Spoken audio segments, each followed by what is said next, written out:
The girl was just about to take a shower when she suddenly noticed a dried drop of ketchup on the sink. She thought it was from when she got her ear pierced 2 days ago, so she didn't pay much attention. But as she dried her body and left the bathroom, she noticed several more ketchup stains on the carpet. Although she felt a little puzzled, she remembered that she lived in a shared apartment with 3 other girls, so she didn't think much of it. While blow-drying her hair, she suddenly saw that the toilet hadn't been flushed. At that moment she realized the front door hadn't been locked when she returned, and since her roommates were all clean and tidy girls, they would never use the toilet without flushing. A terrifying thought struck her: someone else might have entered the apartment. The girl quickly packed her things and went outside her room. She tried calling her roommates but no one answered. Left with no choice, she called her boyfriend.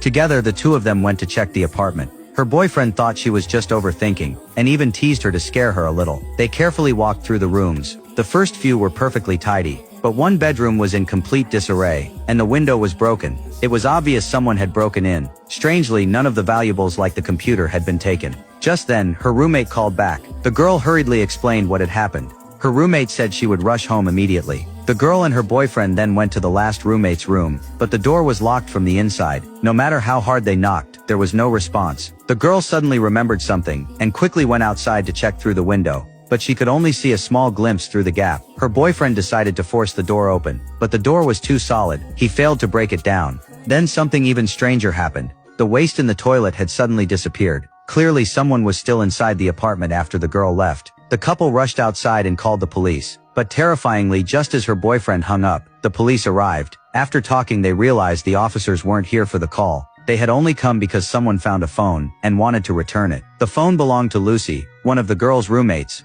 At this point the girl was emotionally shaken, and because of the language barrier she became even more anxious. Her boyfriend explained the strange events to the police, but the officers said burglary was not really their responsibility. After repeated pleas, the 2 officers finally agreed to check inside. Lucy also arrived with a friend. They all knew their other roommate, Ellie, never locked her bedroom door. Lucy found it very unusual. Her friend decided to force the door open. What they saw inside left everyone stunned.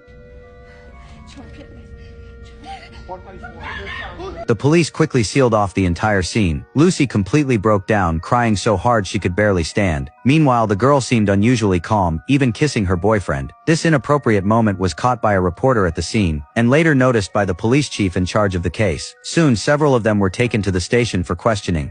Because of the language barrier, the interrogation was very difficult, and they couldn't provide useful information for a long time. The female officer turned her attention to the girl's boyfriend, asking how long they had been together. He answered, "About